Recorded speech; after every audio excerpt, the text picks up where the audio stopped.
Mr. Osborne? Well, I'm Mr. Osmond. Come right in. Ne soyez pas timide, venez. Cette semaine dans la Maison de la Cinéphilie, on accueille un outsider d'Hollywood, le réalisateur Samuel Fuller. Et vous verrez, cette émission ne manquera pas de mordant puisqu'on vous raconte le tournage excentrique et dangereux d'un film avec Tippi Hedren. Et on finira avec un Billy Wilder méconnu. I don't want no help from you cops. I'm an American film director. My name is Samuel Fuller. I'm here to make a picture in Paris called Flowers of Evil.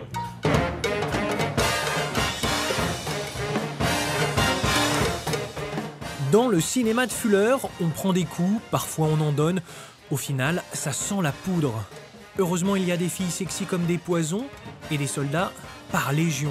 À l'occasion d'une triple actualité organisée autour d'une rétrospective à la Cinémathèque, de la sortie en DVD d'un documentaire indispensable réalisé par sa fille et de la parution de nombreux ouvrages, dont celui écrit par Franck Lafont, nous avons voulu savoir qui était cet outsider d'Hollywood disparu il y a 20 ans, dont Martin Scorsese affirme que si vous n'aimiez pas ses films, vous n'aimiez pas le cinéma. Mais comment doit-on entendre cette assertion de Scorsese ? On peut peut-être l'entendre d'une manière très simple, à savoir que le cinéma, c'est avant tout c'est le mouvement. Le mouvement, c'est la vie, et puis Fuller, finalement, c'est un cinéma particulièrement vivant, particulièrement dynamique. Qui est Samuel Fuller et à quelle époque du cinéma américain il appartient ? Alors, Samuel Fuller, en tant que réalisateur, a particulièrement réalisé entre 1949 et 1964, sa plus grosse période de production. Et ça correspond à une période du cinéma américain où il y a un relâchement du code de production. La censure se vient un peu plus tolérante envers certains sujets que Fuller aborde, et d'autres réalisateurs, bien entendu. Mais certains films de Fuller, qui sont des pièces maîtresses, comme Shock Corridor, comme The Naked Kiss, parlent de prostitution, parlent de choses un petit peu scandaleuses, disons. Quelques années auparavant, il aurait été incapable de les faire. Keep our schools right. Keep them right. That's right. I'm against Catholics. Hallelujah, man. Hallelujah. Against Jews. Hallelujah. Against niggers. Hallelujah. Hallelujah. There's one. Let's get that black boy before he marries my daughter. Hallelujah. Hallelujah. À quel genre il s'est consacré ? Il a réalisé 34 films, si on inclut ses épisodes pour la série télé. Parmi tous les genres qu'il a abordés, il y en a quand même 3 qui se dégagent, à la fois à la télévision et au cinéma, le western. Il a quand même commencé en 1949 avec J'ai tué Jesse James. On pense à un autre genre qui est le film de guerre. Le film de guerre arrive très tôt dans sa carrière. Quand il était encore soldat, pendant la Seconde Guerre mondiale, dans l'infanterie, il note dans ses carnets de guerre des idées. Et notamment une idée qui va se transformer un petit peu en 1951 et qui va devenir le premier film sur la guerre de Corée, qui sera J'ai vécu l'enfer de Corée. Be smart. There's nothing like the infantry. You're in a plane and you get hit. What happens? You still gotta fall. 2 strikes against you. You're in a ship. Get hit. You can still drown. In a tank, you can fry like an egg. But in the infantry, you get hit and that's it. One thing or the other. You're dead or alive, but you're on the ground. Le troisième grand genre auquel s'est attaqué Samuel Fuller, c'est le film noir, le film policier, à une époque où, bizarrement, le film noir est en pleine récession. Alors effectivement, dans les années 50, le film noir commence à être un petit peu rattrapé par la télévision. C'est-à-dire qu'à la télévision américaine, il y a de plus en plus de programmes qui offrent des westerns et des histoires criminelles. Alors il va faire des films qui sont parfois à la frontière entre le film noir et le film de gangster, comme Les Bas-fonds new-yorkais. She didn't see him, I did. Do you know any of them, son? I'm no Fink. You want us to get the men who killed your father, don't you? I don't want no help from you cops. Quand on parle de Samuel Fuller, on parle du réalisateur, mais c'est un homme qui a eu plusieurs vies. Fuller a plus vécu que les autres. C'est-à-dire que Fuller n'a pas seulement été journaliste ou coureur automobile, il s'est installé à Hollywood, il a fait des scénarios. Il a même été attaché de presse. Il a été attaché de presse au milieu des années 30. Et puis, bien sûr, il va devenir soldat. Et il va parcourir non seulement une partie de l'Europe, mais il va faire 3 débarquements, celui en Afrique du Nord, celui en Sicile, celui en Normandie. Et puis au bout d'un périple à travers l'Europe, il va participer à la libération du camp de Folkenau, qui est un moment extrêmement vraiment traumatisant. Mais parmi ses innombrables vies, c'est son métier de journaliste qui tient une place importante dans son parcours, car il sera le carburant de nombreux sujets originaux portés à l'écran. Les évocations de son ancien métier liées à la presse sont fréquentes dans ses films, le journal pouvant être un simple accessoire du récit ou parfois même un personnage important du film.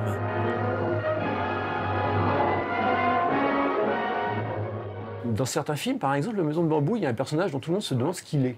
En réalité, sur le scénario, c'est un journaliste. C'est un indicateur aussi, mais c'est un journaliste. Il y a toujours des petits éléments comme ça qui ont trait à la presse, même dans les westerns. Oui, mais il y a parfois juste cette évocation où le journal est un accessoire. Et je pense au bas-fond new-yorkais, c'est un personnage à part entière du film, le journal. Alors dans les bas-fonds new-yorkais, effectivement, on a un accessoire, parce que dans le sens où il est intégré à l'action, il est manipulé, mais c'est un accessoire qui a une telle importance pour le personnage, pour l'avenir du personnage, puisque finalement il définit ce que le personnage va faire jusqu'à la fin du film, à savoir se venger de 3 personnes qui apparaissent sur le journal en question. Gila, Kanta, Smith. Qu'il est un personnage dans le sens où le serait un indicateur dans un film policier. Vous proposez dans votre livre un parallèle entre la syntaxe de l'écrit et la rhétorique de l'image. Pour vous, quand Fuller utilise les gros titres de la presse, c'est un équivalent au gros plan de cinéma. Dans les tabloïds, dans la tradition journalistique auquel il se rattache, ce qui compte, c'est la force avec laquelle la nouvelle va atteindre le spectateur. Souvent, on mettait en une seule image qui saturait presque toute la surface. Et finalement, le gros plan chez Fuller, c'est quelque chose qui vise à la même simplicité, à la même immédiateté.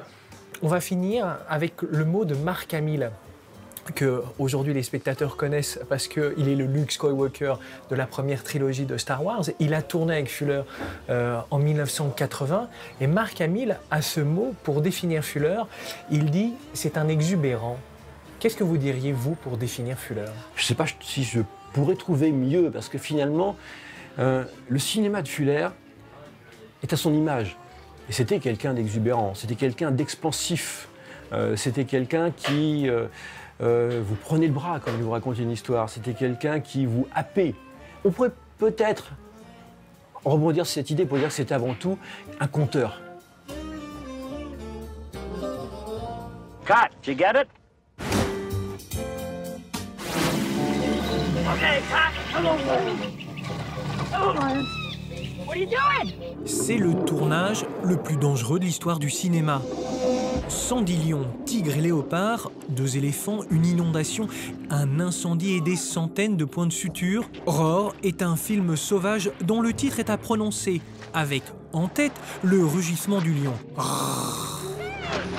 what the hell's wrong with you? All you got's a few scratches. À l'occasion de sa ressortie en salle, retour sur un film maudit, un film totalement excentrique, sans équivalent à Hollywood. Roar, c'est l'histoire de Madeleine qui emmène ses enfants dans la jungle africaine pour aller voir son mari Hank, un scientifique excentrique vivant au milieu des fauves. What are you trying to prove? We can't keep exterminating everything that we fear that inconveniences us. Mais Roar, c'est aussi un film de vacances en famille. Mom, come here, look. Hank est en effet interprété par le producteur Noël Marshall, marié à l'époque à l'actrice Tippi Hedren, Madeleine à l'écran. Ensemble, ils ont imaginé et financé ce film et se sont préparés au tournage en hébergeant un lion chez eux, à Los Angeles.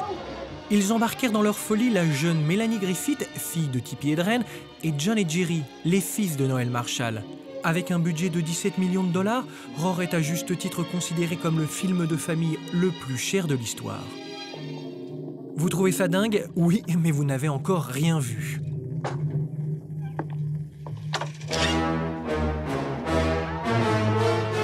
Si les acteurs à l'écran jouent si bien la peur, il y a une raison. Elle était bien réelle. Les fauves n'étaient pas dressés et se promenaient en toute liberté. Résultat, le bilan médical est lourd, un œil presque perdu pour Melanie Griffith, une jambe cassée en chutant d'un éléphant pour Tippi Hedren et la gangrène pour Noël Marshall, mordu à de multiples reprises. Ow! Oh, come on, you hurt my hand. Oh, oh, oh, oh, oh. Mais le grand gagnant, c'est lui, James DeBont, futur réalisateur de Speed et ici directeur de la photographie sur son premier film américain avec 120 points de suture après avoir été scalpé par un fauve. Et oui, scalpé.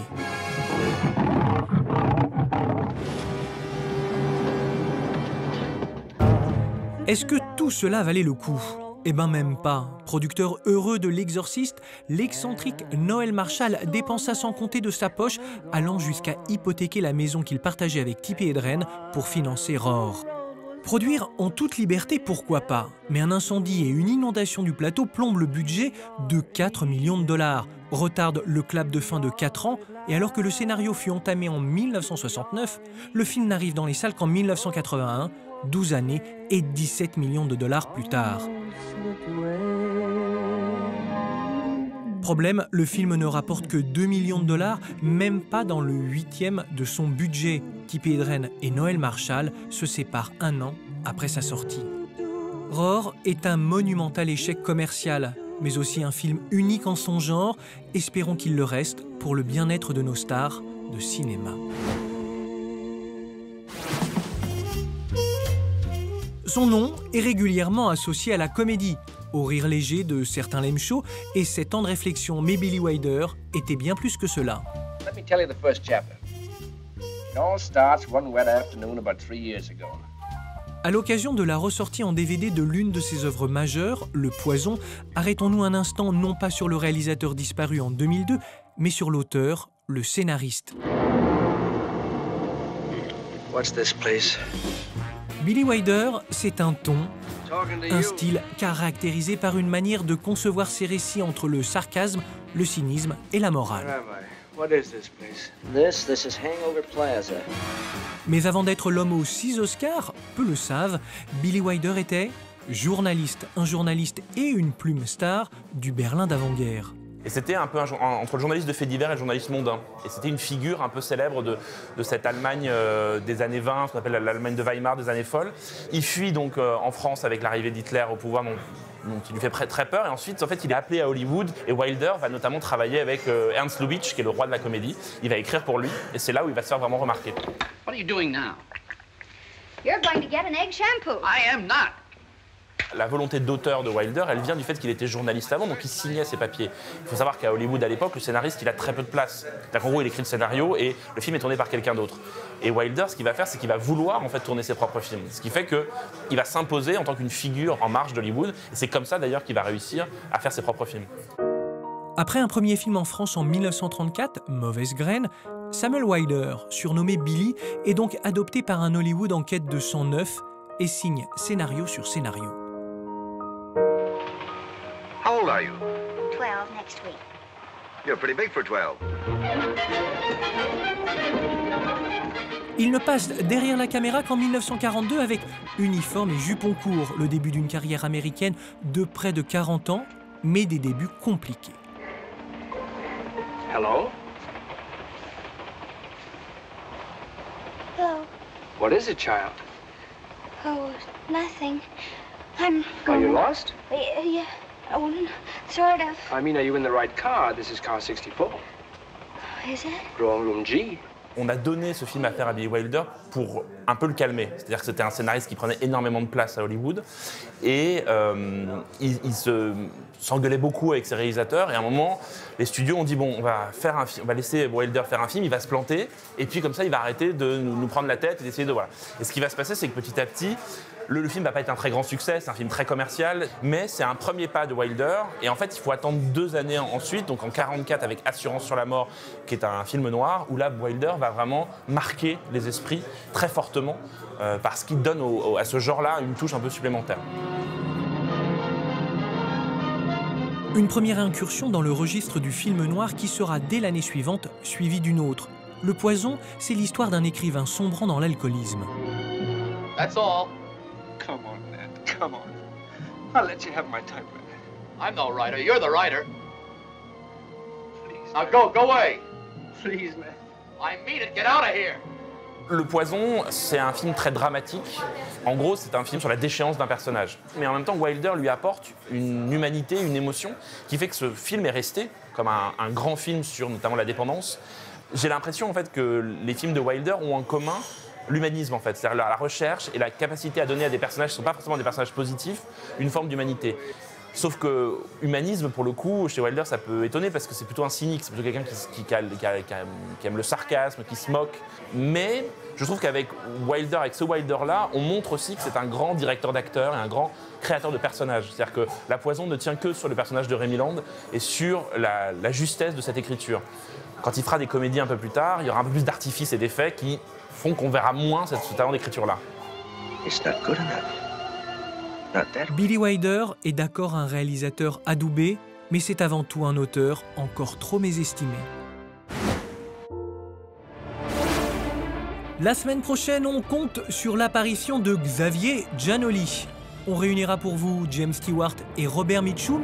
You solemnly swear that you have done your job in this picture to the best of your ability, James Stewart? I do. Et on finira avec la déclaration d'amour de Fellini pour Rome. Allez, viva el cinema!